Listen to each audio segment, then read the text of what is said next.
The boy did not lower the watch, not even when Ethan took another step closer, and that alone told him more than any words could have, because out here children learned early what to protect and what to let go, and this one had already made that choice long before stepping into this barn.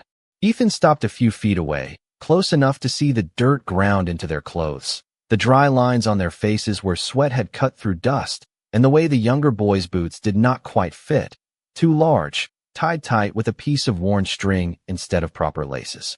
They had been moving for days, maybe longer. He did not need to ask. He had seen that kind of travel before. The older one shifted slightly, placing himself just a little more in front of the smaller child, not enough to be obvious, but enough that Ethan noticed, and that quiet movement carried weight, because it was not fear that drove it, it was responsibility. Ethan let the silence stretch, the kind of silence that pressed on a man until something inside him either broke or spoke, but the boy did neither. He held steady. That was new. Most people, grown men included, filled silence with excuses or lies. This one did not. Ethan exhaled slowly through his nose and glanced once more at the watch, the silver catching a thin line of light from above, and something in his chest tightened in a way he had not felt in years, sharp but controlled, like a memory knocking without permission. "Where did you get that?" he asked, his voice quieter now, not softer, just measured. The boy's grip tightened, just enough for Ethan to see the knuckles pale beneath the dirt. "It was given to us," he said, and that was all. Not who, not when, just enough truth to stand on, not enough to give anything away. Ethan studied him for a long second, then shifted his gaze to the younger one, whose eyes flicked between them, wide but not panicked, holding on to the older boy's sleeve like it was the last steady thing in a world that had not stopped moving. "You got names," Ethan said. The smaller one opened his mouth, but the older spoke first. "Lucas, that is Noah." No hesitation, no pause. Names offered clean, like they had already decided those would be the only ones they gave. Ethan nodded once, slow, taking that in without comment, then turned slightly, glancing back toward the open barn door where the wind had picked up, carrying a low sound across the field, distant but clear enough to recognize if a man had spent enough years listening instead of talking. Hoofbeats. Not close. Not yet. But coming. He did not react to it. Not outwardly.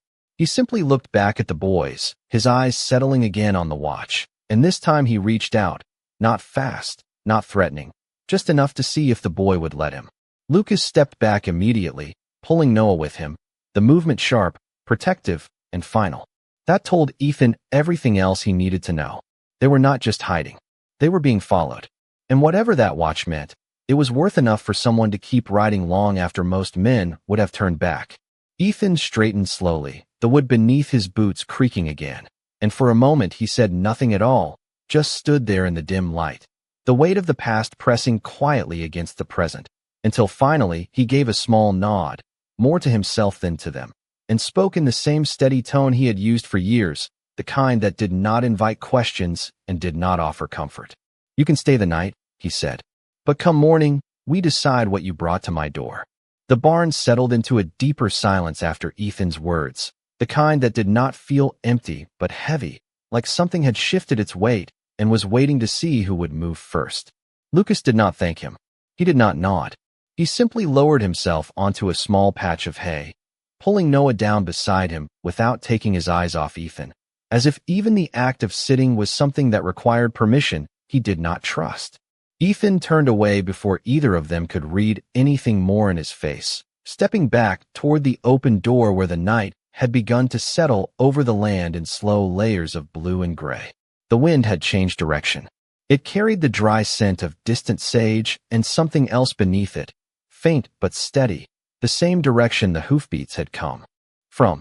He closed the barn door halfway, not enough to trap the air, just enough to narrow the view from outside, then stood there for a moment with his hand resting on the rough wood, listening. Nothing close. Not yet.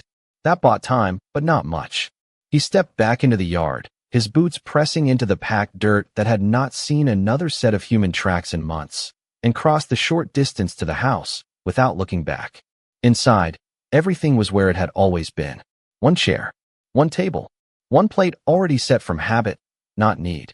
He paused at the doorway, then reached for a second plate without thinking, the motion stopping halfway before continuing anyway, quiet and deliberate, like something he had not done in years but had not forgotten how to do. When he returned to the barn, the boys had not moved far.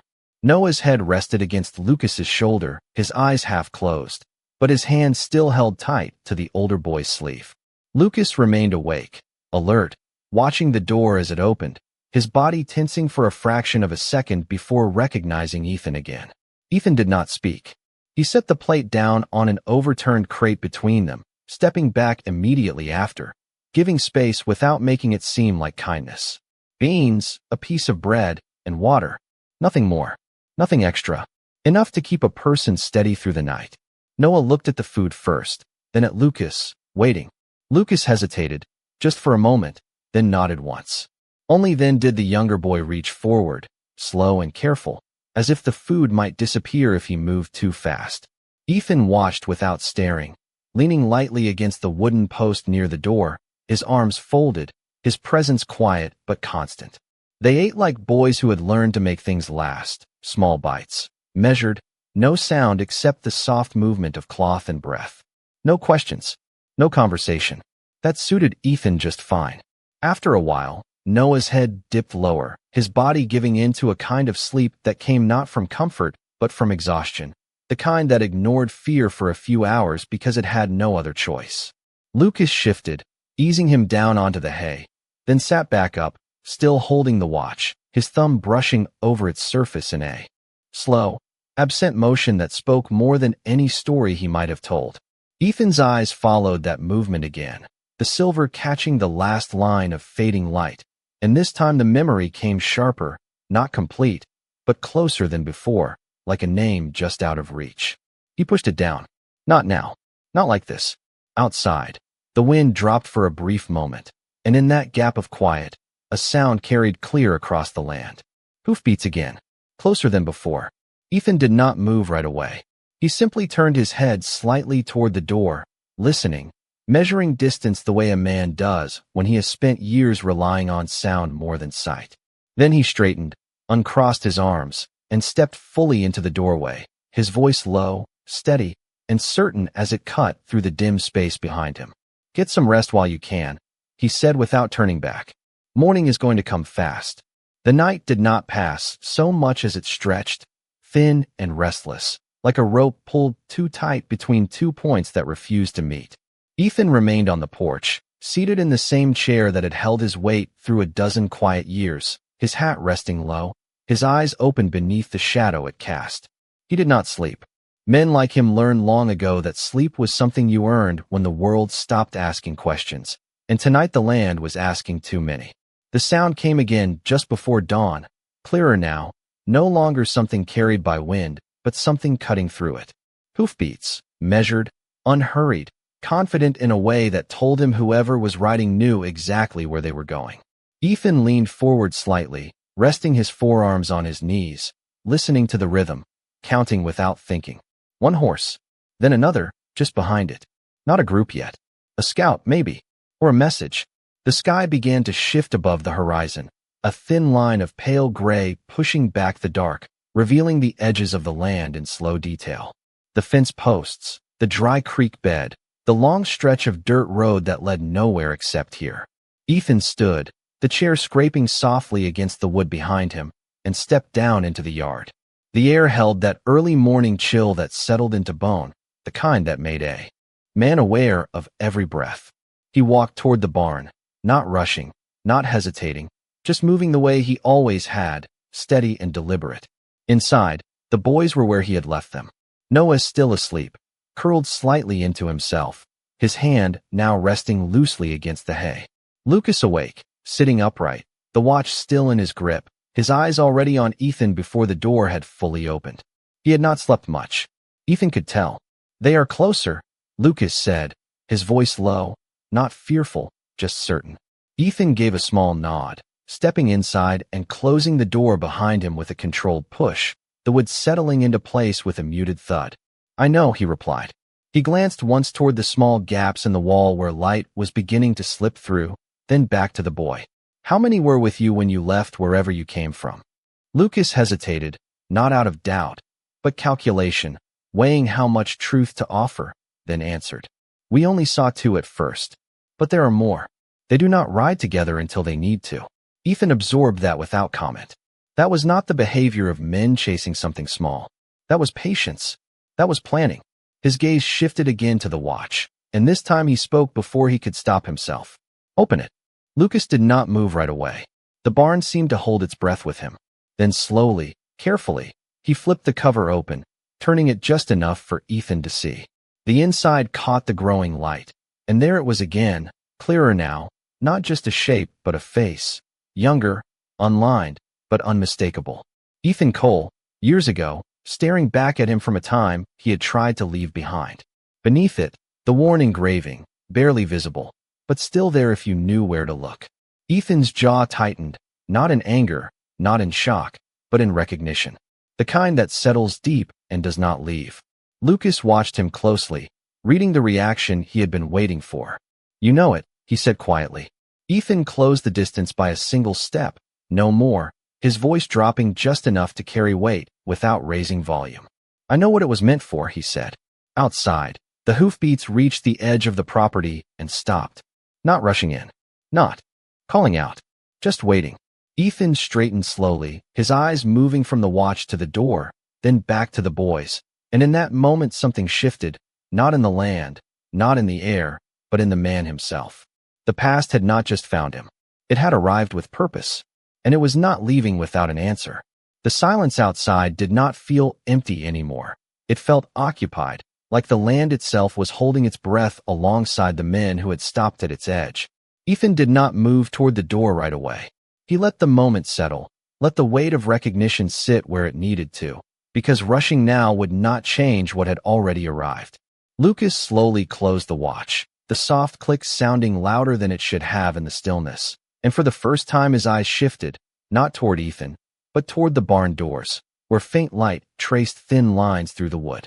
Noah stirred beside him, not fully awake, but aware enough to sense the change in the air, his small hand instinctively reaching again for Lucas's sleeve. Ethan finally stepped forward, past them, his boots brushing hay in a quiet path that led straight to the door. He rested his hand against the wood for a brief second, not to steady himself, but as if acknowledging something on the other side, then pulled it open just enough to see without inviting anything in. One rider stood about 50 yards from the barn, his horse still, its head low, patient. The man sat upright in the saddle, not armed in any obvious way, not aggressive, just present, and that made him more dangerous than anything loud ever could be. He did not call out. He did not move closer. He simply waited, as if time itself belonged to him. Ethan studied him for a long moment, taking in the posture, the way the reins were held, the way the man's eyes did not wander but fixed directly on the barn, on him. Recognition did not come from the face. It came from the stillness. Ethan had seen that kind of man before. Years ago, back when silence had meant something very different. He pushed the door closed again, turning back toward the boys, his expression unchanged, but something in his stance had shifted, grounded, certain. They sent one. To look first, he said, his voice even. That means the others are not far behind. Lucas nodded once, as if confirming what he had already known, his grip tightening again around the watch. They will not leave, he said quietly. Ethan met his gaze, holding it this time, not as a stranger measuring a problem, but as a man beginning to understand the shape of it. No, Ethan replied. They will not. He walked past them, moving toward the back of the barn where a narrow side door led out toward the dry creek bed, a path few people knew existed unless they had lived on the land long enough to see how water once moved through it. He pushed it open slightly, letting in a thin slice of morning air, then turned back again. If I tell you to run, you follow that path, he said, nodding toward the opening. Do not stop until the ground dips and the wind disappears. You stay low. You stay quiet. Noah was fully awake now, his eyes wide, not with panic, but with the kind of understanding that comes too early for someone his age. Lucas did not answer right away. He looked down at the watch, then back at Ethan. We are not leaving it, he said. Ethan did not ask what he meant. He already knew. He took a slow breath, the kind that settled deep, then gave a small nod. Then neither am I, he said. Outside, The rider finally shifted, just enough to turn the horse slightly, not advancing, not retreating, but signaling something unseen beyond the horizon. Ethan glanced once more toward the door, then back at the boys, and for the first time since they had stepped into his barn, his voice carried something more than distance. Not comfort, not yet, but something closer to decision. "Looks like you brought more than a secret with you," he said quietly. "You brought a choice."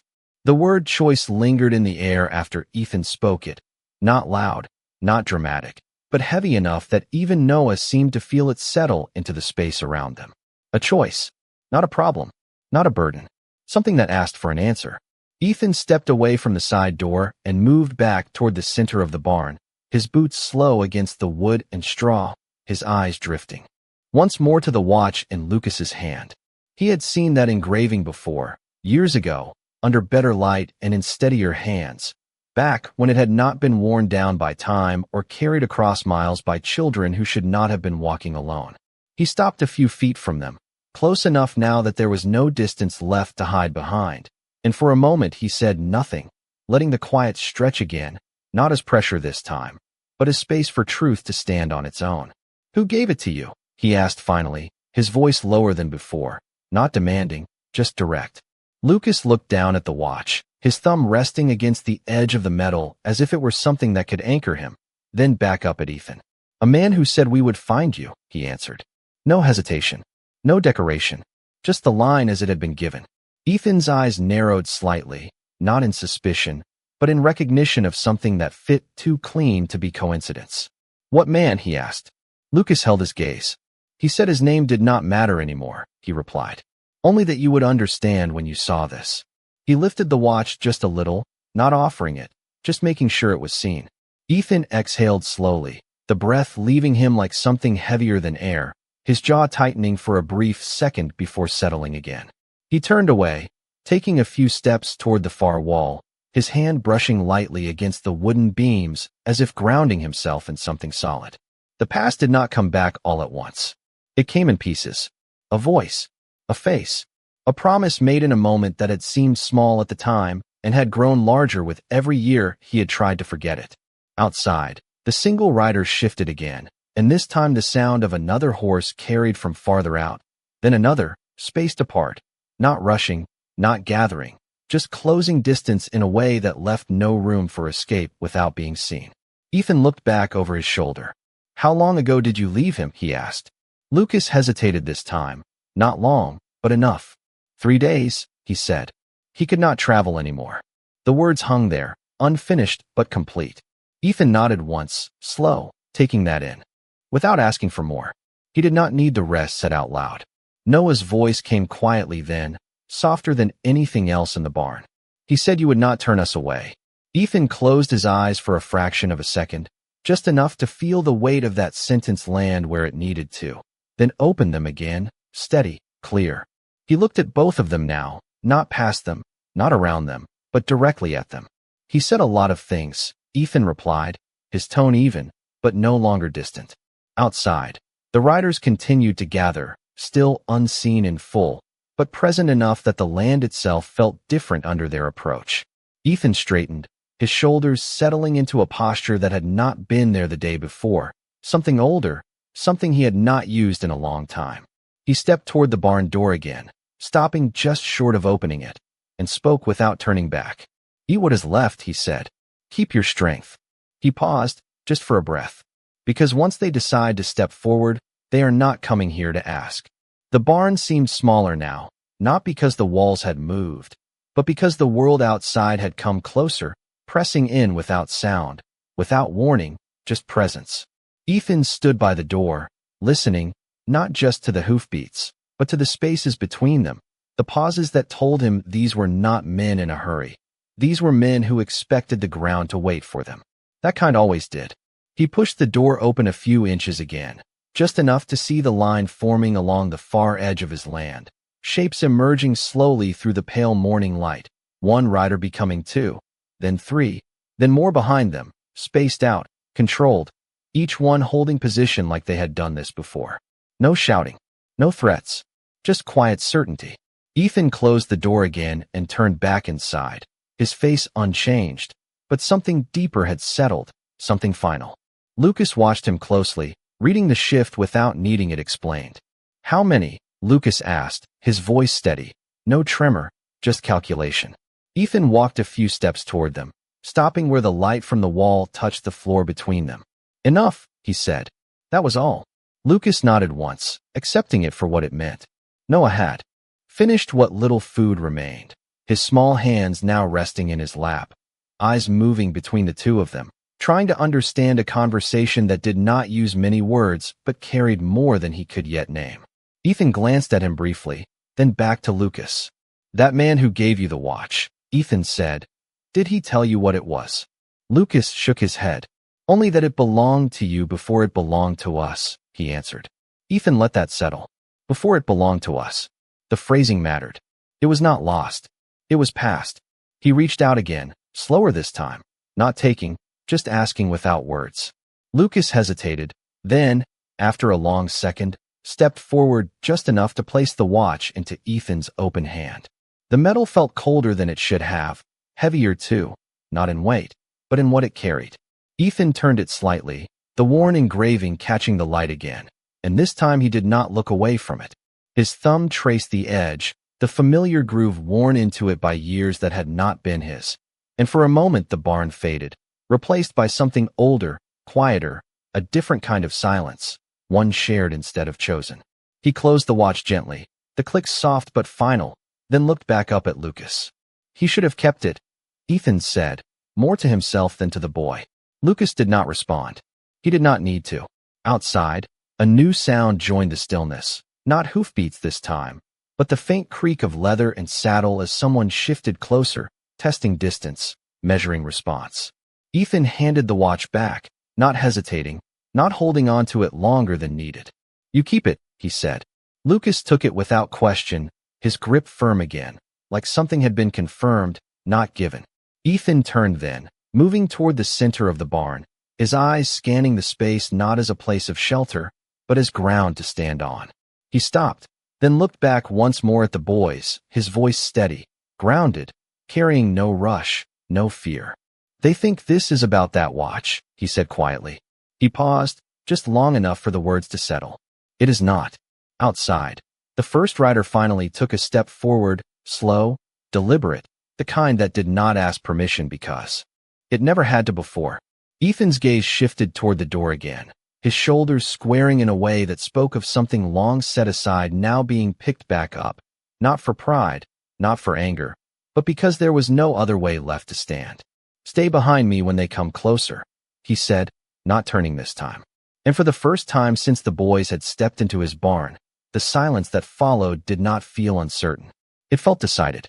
The barn door opened before the rider could take another step, not wide, not inviting, just enough for Ethan to step through and stand where the light met the dust, his silhouette cutting a quiet line between what was his and what had come looking for it. The morning air carried a stillness that did not belong to nature, something shaped by intention, by men who knew how to wait without wasting motion. The lead rider stopped about 30 yards out, his horse shifting once before settling again, its breath visible in the cool air. Behind him, the others held their distance, spread across the edge of the property like shadows that had decided not to hide. No one reached for anything. No one spoke. Ethan walked forward a few steps, slow, measured, stopping where the ground dipped slightly, a place he knew well, a place that marked the edge between the land he worked and the land he left alone. He stood there with his hands loose at his sides, not raised, not hidden, just present, the way a man stands when he has already made his decision before the conversation begins. The rider studied him, his gaze steady, not hostile, not friendly, just weighing. "You took in something that does not belong to you," the man said finally, his voice carrying easily across the open space, calm, almost polite, like he was discussing a misplaced tool rather than something that had walked into a life uninvited. Ethan did not answer right away. He let the words sit, the way he always had, giving them room to show what they were made of. Then he spoke, his tone even, unchanged. "Nothing out here belongs to anyone long," he said. The rider tilted his head slightly, as if considering that, then shifted in the saddle just enough to ease the weight from one side to the other. "Those boys," he continued, They are part of something that has already been settled. You do not want to stand in the middle of that. Ethan's eyes did not leave him. Seems like I already am, he replied. Behind him, inside the barn, Lucas stood just out of sight, Noah close at his side, both silent, both listening to every word that carried through the wood and air. The watch rested in Lucas's hand, its weight now different, not just something passed down, but something being measured against the moment unfolding outside. The rider exhaled slowly, a faint sound that did not reach irritation, just acknowledgement. You were not the man we expected to find here, he said. Ethan's expression did not change, but something in his eyes sharpened just slightly. No, he said, you are late for that.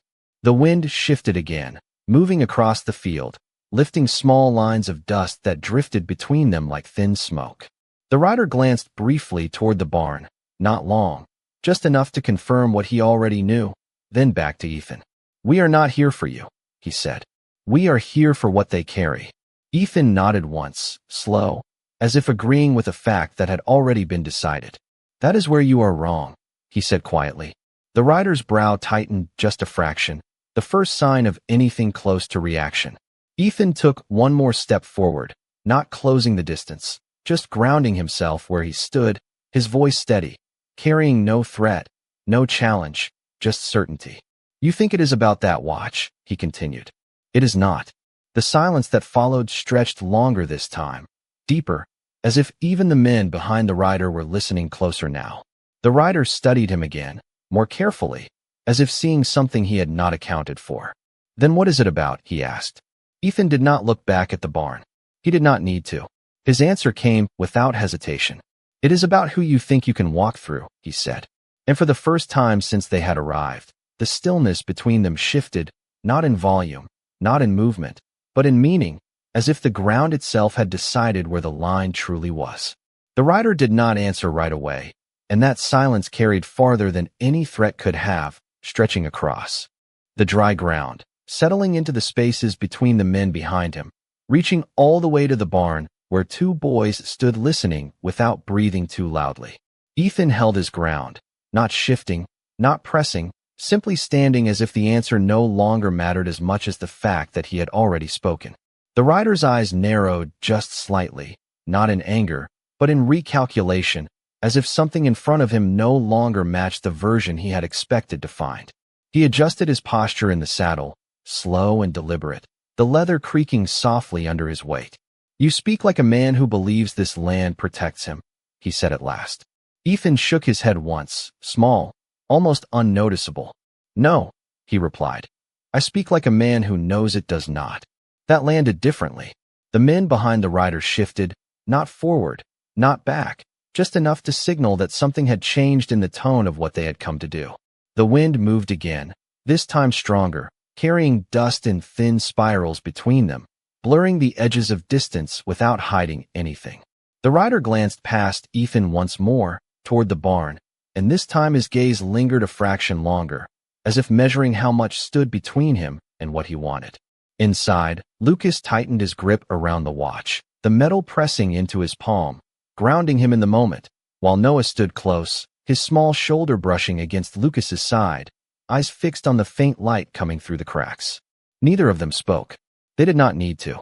Outside, the rider leaned forward slightly, resting his hands on the saddle horn, studying Ethan in a way that went beyond surface, as if searching for something buried under years of quiet and distance. You were part of something once, he said, his voice still calm, but carrying a weight that suggested more than guesswork. Men like you do not end up out here by accident. Ethan did not deny it. He did not confirm it either. He simply let the statement stand where it was. That was a long time ago, he said. The rider nodded slowly, as if that answer was expected, then tilted his head just a little. Time does not change what a man has done, he said. Ethan's gaze did not break. No, he answered. But it changes what he does next.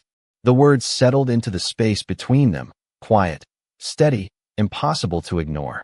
The rider straightened again, his fingers tightening slightly on the reins, not enough to move the horse, just enough to show that something inside the conversation had reached a point he could not simply step around. Behind him, one of the other riders shifted closer by a few feet, not crossing the line, but testing it, The kind of movement that asked without asking how firm that boundary really was. Ethan noticed, but he did not look at him. His eyes remained fixed on the man in front. "You have no claim here," the rider said, a little more firmly now, though still controlled. "You have no stake in what those boys carry." Ethan's response came without pause. "That is where you are wrong again," he said quietly. The rider's expression hardened, not in anger, but in certainty of his own position. "Then tell me what your stake is," he said. The wind dropped for a brief second, and in that stillness, Ethan's voice carried clearer than before, not louder, just grounded in something that did not need force to be heard. "They walked onto my land," he said. He let that sit for a breath. "That makes it my concern." The simplicity of it did more than any argument could have. It was not law.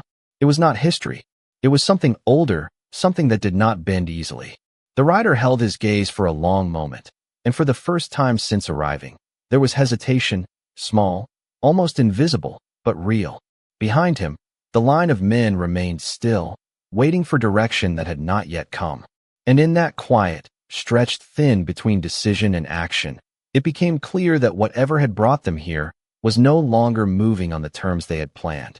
The hesitation did not last long, but it lasted long enough to be noticed, and out here, that was the only kind of crack a man ever got. Ethan did not move to press it. He did not step forward, did not raise his voice, did not reach for anything that would turn this into something louder than it needed to be. He simply stood where he was, the dust shifting lightly around his boots, his shadow stretching behind him toward the barn like a line that connected him to something he had already chosen. The rider exhaled slowly, his gaze lowering for a brief moment to the ground between them, then lifting again, sharper now, more focused. "You are making this heavier than it needs to be," he said, his tone still controlled, but no longer as neutral as before. "This does not have to involve you." Ethan's answer came without delay. "It already does." The simplicity of it left no space for argument.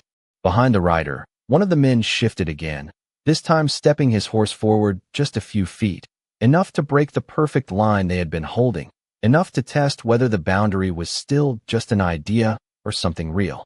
Ethan's eyes flicked toward the movement for a fraction of a second, then returned to the man in front of him, his posture unchanged. He did not acknowledge the advance. That, more than anything, made it clear that he had already decided where the line stood. The rider noticed it too. He raised one hand slightly, not high, just enough, and the man behind him stopped without another step. "Control. Quiet, practice control. You think this is about protection," the rider said after a moment. "About standing in front of something smaller than you." Ethan's gaze did not waver. "No," he said. "I think this is about standing where I said I would." The rider studied him again, longer this time, searching for weakness, for doubt, for anything that suggested this could still be shifted with the right words. But there was none. Only stillness. Only a man who had stopped negotiating with himself sometime before the sun came up. The wind moved again, softer now, carrying a faint sound from the barn, not loud enough to be words, just the subtle shift of movement inside, a reminder that this was not an empty place, that something waited behind the man who refused to step aside. The rider's eyes flicked once more in that direction, then back to Ethan, and this time when he spoke, there was something different in his voice, not anger, not frustration, but something closer to recognition.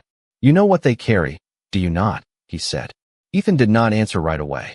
He let the question sit, weighing not the words, but what answering them would give away. Then he spoke, quiet and steady. "I know enough." The rider's jaw tightened slightly, the first clear sign that the conversation had moved past what he had expected to control. "Then you understand why it cannot stay here," he said. Ethan gave a small nod. "I understand why you want it," he replied. That was not the same thing. The difference hung between them, clear and sharp. Behind the rider, the line of men remained still, but the space between them had changed, no longer relaxed, no longer certain. Waiting had turned into watching. Measuring had turned into deciding. The rider shifted in the saddle again, this time not to ease himself, but to settle into a position that suggested the next moment would matter more than the last. "Last chance," he said, not louder, not harsher, just final in a way that did not need emphasis. "Step aside." Ethan's answer did not rise to meet it. It stayed exactly where it had been all along. No one word. No movement. No change. And in that single, quiet refusal, the air itself seemed to tighten, as if the land had drawn a breath it had no intention of releasing anytime soon. The words settled between them like something that could not be taken back, and for a moment nothing moved. Not the rider, not the men behind him, not even the wind that had carried their presence across the land. Ethan remained where he stood, his weight balanced, his hands empty, his eyes steady, and in that stillness there was no challenge, no defiance for the sake of pride, only a decision that had already been made and did not require another thought. The rider watched him for a long second, then another, as if waiting for something to shift, for the man in front of him to reconsider, to show even the smallest sign that this could still be undone with the right pressure. But there was none. The quiet held, and in that quiet, something changed. The rider leaned back slightly in his saddle, not retreating, not advancing, just adjusting the angle from which he looked at Ethan, as if seeing him differently now, not as an obstacle, but as something that had been part of a larger story he had not yet been told. "So it is true," he said, his voice lower now, less directed, more reflective. "You are still the same man." Ethan did not react to that. He did not ask what the rider meant, did not correct him, did not confirm it. He simply stood, letting the statement pass through the space without catching on anything. Behind him, inside the barn, Lucas felt the shift before he understood it. The tension that had been building since morning did not disappear, but it changed shape, no longer pushing forward, but turning inward, as if the moment was no longer about taking something, but about understanding something that had not been clear before. Noah leaned slightly closer to him, his voice barely more than a breath. "Are they leaving?" he whispered. Lucas did not answer. He did not know yet. Outside, the rider's gaze drifted once more toward the barn, then back to Ethan, and this time when he spoke, the edge in his voice had softened, not in weakness, but in recognition of something he could not move with force alone. "The man who sent them," he said, "he knew you would do this." Ethan's expression did not change, but his eyes shifted just slightly, enough to show that the words had landed where they were meant to. "He always knew more than he said," Ethan replied quietly. The rider nodded once, slow, thoughtful. "He told us that if the boys reached this place, the matter would no longer belong to us," he said. I did not believe him. Ethan's gaze held steady. "You should have," he said. The wind moved again, softer now, no longer carrying tension, just passing through like it had before any of them had arrived. The rider looked down briefly, then back up, and this time there was no challenge left in his posture, only decision. He turned his head slightly, giving a small motion with his hand, not sharp, not commanding, just enough for the men behind him to understand. One by one, they eased their horses back, not in retreat, not in defeat, but in acknowledgement of a boundary they were not going to cross. No words were exchanged among them. None were needed. The line they had formed dissolved as quietly as it had appeared. The rider remained a moment longer, his eyes still on Ethan. "It was never about the watch," he said, more to himself than to the man in front of him. Ethan gave the smallest nod. "No," he replied. The rider held his gaze one last time, then turned his horse without another word, guiding it away from the barn, away from the line, away from the decision that had been made without force, without noise, without anything except the weight of a man who had chosen to stand. Ethan watched them go until the dust settled back into the ground, and the land returned to what it had been before, quiet, open, empty in the way it always had been. Only then did he turn back toward the barn, the door still slightly open, the light inside different now, not brighter, but no longer uncertain, as if something had been decided that would not need to be decided again. The sound of hooves faded slowly, not all at once, but in pieces, each step carrying the riders farther from the line they had chosen not to cross, until the land swallowed the last trace of them and left behind only wind and distance. Ethan stood where he was for a long moment after they were gone, his eyes fixed on the empty stretch where they had stood, as if making sure the decision held even after the men who challenged it had disappeared. Out here, things did not always stay settled just because they looked that way. He waited until the silence felt real again, until the air no longer carried the weight of watching eyes, then turned and walked back toward the barn, his steps unhurried, the same steady rhythm he had kept for years, but carrying something different now, something that had not been there the day before.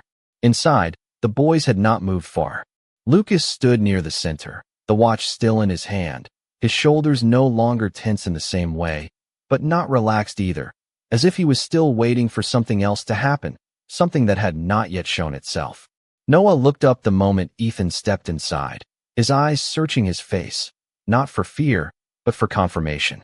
They left, Noah said softly, not quite a question. Ethan gave a small nod. They did, he replied. The words settled gently this time. Not heavy, not sharp, just true. Lucas studied him for a second longer, then looked down at the watch again, turning it slightly in his fingers as if seeing it for the first time in a different light. He said this would happen, Lucas said quietly. Ethan leaned one shoulder against the wooden post near the door, his gaze resting on the boy, not pressing, not avoiding. He said a lot of things, Ethan answered.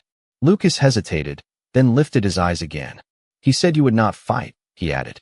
Ethan's expression did not change, but something in his eyes shifted, not surprise, not denial, just recognition of a truth that had been seen before it had been spoken. I did not, Ethan said. Lucas nodded slowly, as if fitting that into something he had already been told. The barn felt different now, not quieter, but steadier, like a place that had been tested and had not broken. Outside, the light had fully settled across the land, the early chill beginning to lift as the sun climbed higher, touching the fence posts, the dry ground, the edges of the barn door. Ethan pushed himself off the post and stepped closer, his eyes moving once more to the watch. Let me see it again, he said. Lucas hesitated only a moment this time before placing it in Ethan's hand. Ethan opened it slowly, the hinge giving with a soft sound, and this time he did not just look at the face inside. He looked past it, at the faint engraving beneath, the words worn thin but still there if you knew how to read them. He traced them lightly with his thumb, then closed the watch again and held it for a second longer than before. It was never meant to be carried this far, he said quietly. Lucas watched him closely. Then why was it given to us? He asked. Ethan lifted his gaze, meeting the boy's eyes directly. Because some things are not meant to stay where they started, he replied. He handed the watch back, his grip steady, his expression calm.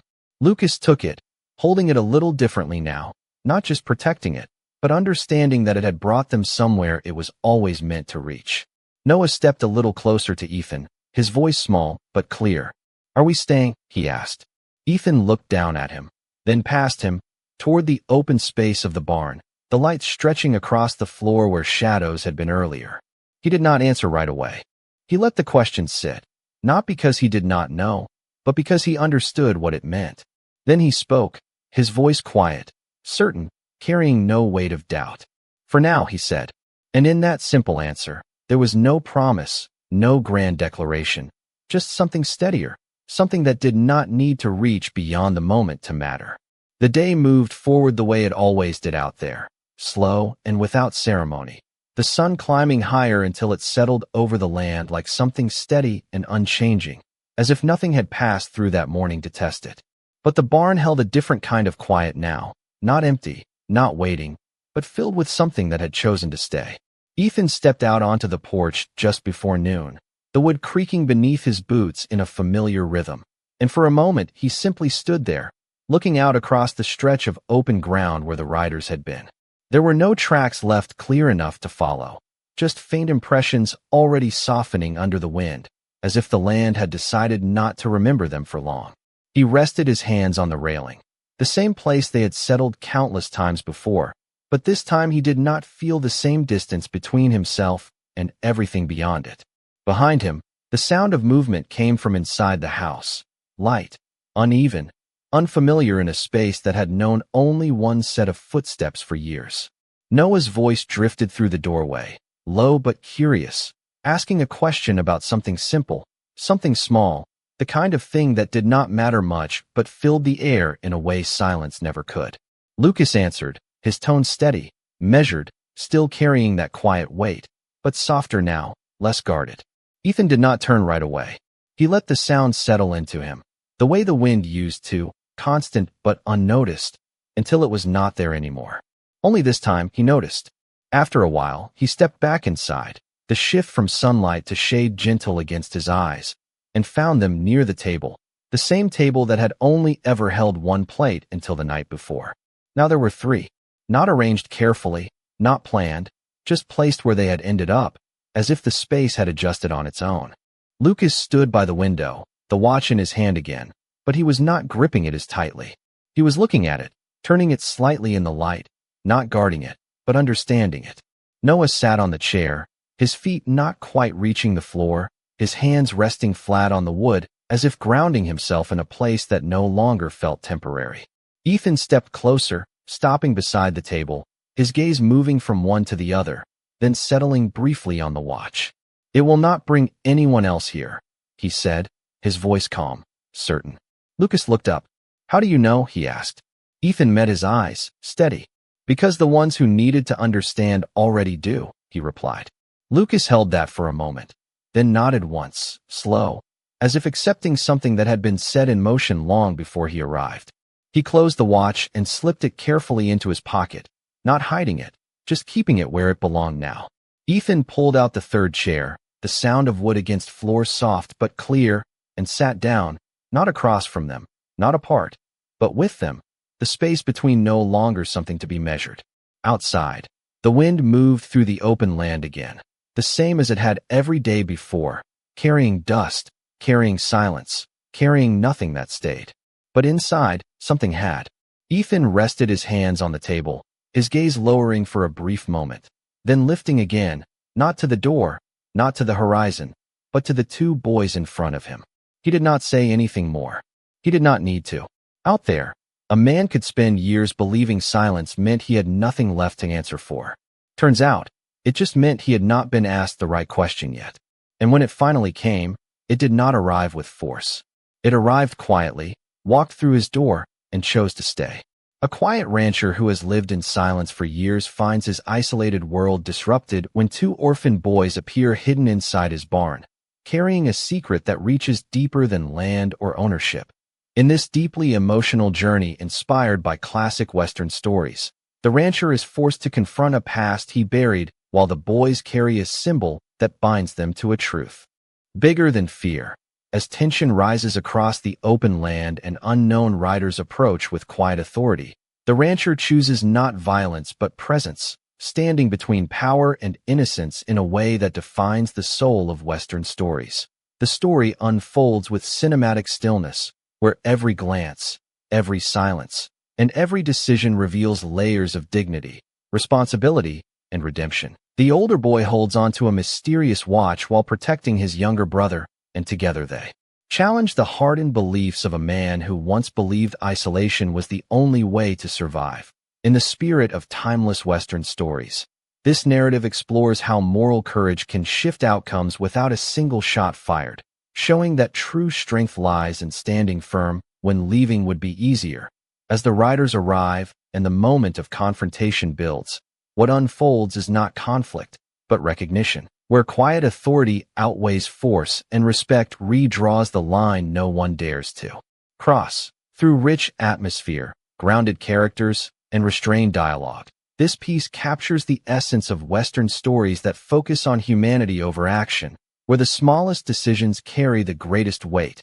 In the end, the rancher is no longer alone, the boys are no longer running, and the silence that once defined the land becomes something shared, something earned, and something that finally feels like home within the world of Western stories.